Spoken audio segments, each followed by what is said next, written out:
Alpha Brune, tu vas être présente sur le salon du mieux-être de Ouistreham des 3, 4 et 5 mai. Oui. Alors, bonjour Alpha. Bonjour. Tu vas venir en tant que professeur de Wu Tao. Alors Wu Tao, on va expliquer ce que c'est. Mais d'abord, Alpha, on va te dire, mais c'est pas un nom commun. Oui, alors c'est un peu un nom d'artiste, on va dire. Bon, ça tombe bien puisque le Wu Tao, on dit que c'est un art corporel.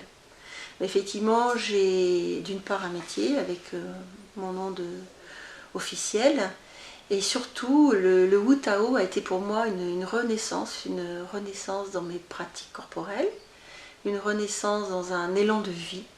Donc j'ai voulu me rebaptiser en fait, et Alpha, c'est la première lettre de l'alphabet grec, et ça me convenait parfaitement. Donc dans cet univers un peu poétique, qui est le Wu Tao, j'ai un nom d'artiste. Voilà. Qu'est-ce que tu faisais avant, tout début, pour faire une reconversion et une renaissance? J'étais éducateur sportif.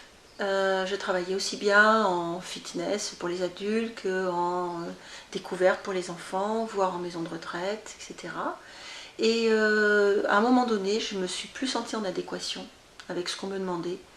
Et j'ai arrêté toutes les pratiques physiques, et je me suis dit je vais retrouver ce qui m'avait tenté à un moment donné, le qigong, le tai chi, etc.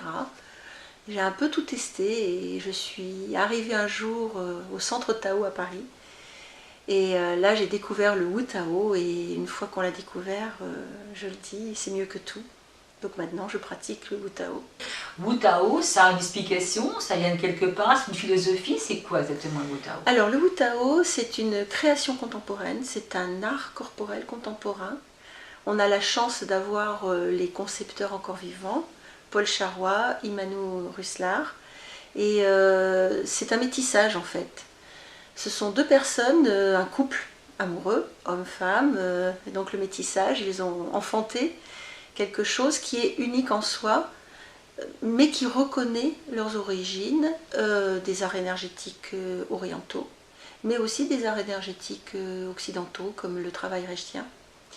Et ils ont cherché à retrouver quelle était l'essence même, le tout petit début de mouvement. Et qu'est-ce que c'est que ce petit début de mouvement? C'est le départ de l'ondulation de la colonne vertébrale minuscule, la pulsation même avant ce mouvement d'ondulation de la colonne vertébrale.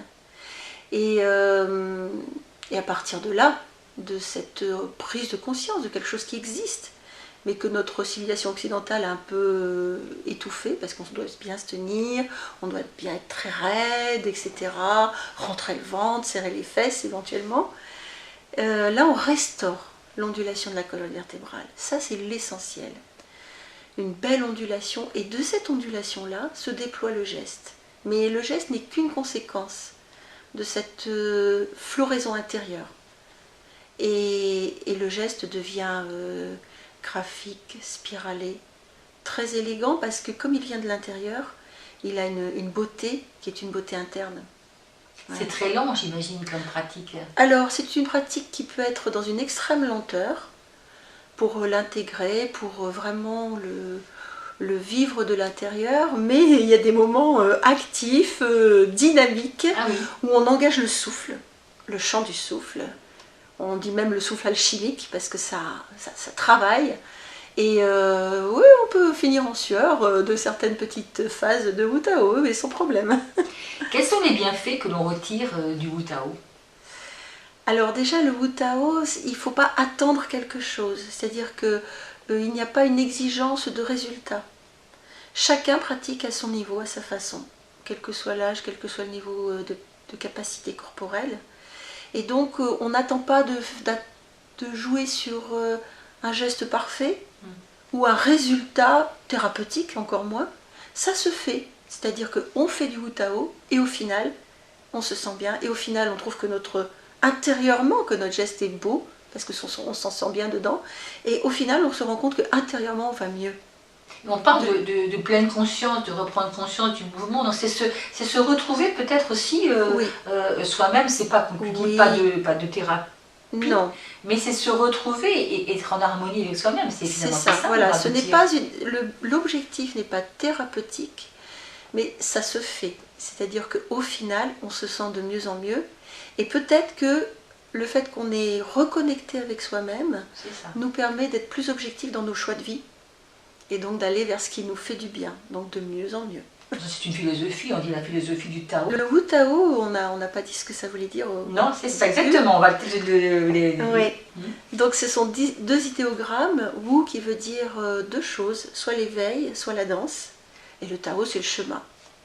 Et l'assemblage de ces deux idéogrammes fait que, effectivement, c'est un chemin d'éveil de soi. Et comme il y a aussi cette notion de danse, c'était vraiment l'éveil de soi dans le mouvement, dans la grâce. Et la grâce n'est pas une grâce extérieure appliquée, mais une grâce vraiment intérieure que l'on acquiert au fur et à mesure. Alors Alpha, tu vas venir au salon, qu'est-ce que tu vas proposer concrètement à ce salon? Tu vas être là combien de temps? Auras-tu un stand? Auras-tu pas de stand? Alors, de façon très logique et très cohérente, je n'ai pas de stand, parce que je peux parler du Wu Tao, là on en parle, mais il faut le vivre. Donc ce que je vais proposer, ce sont des ateliers de découverte. Donc j'aurai 2 créneaux, un le samedi matin et un le dimanche après-midi, où les gens pourront tester corporellement à l'intérieur d'eux et toucher le Wu Tao et se toucher eux-mêmes. Donc on ira vraiment au cœur de ta pratique et ce sera vraiment un moment, je pense, intense.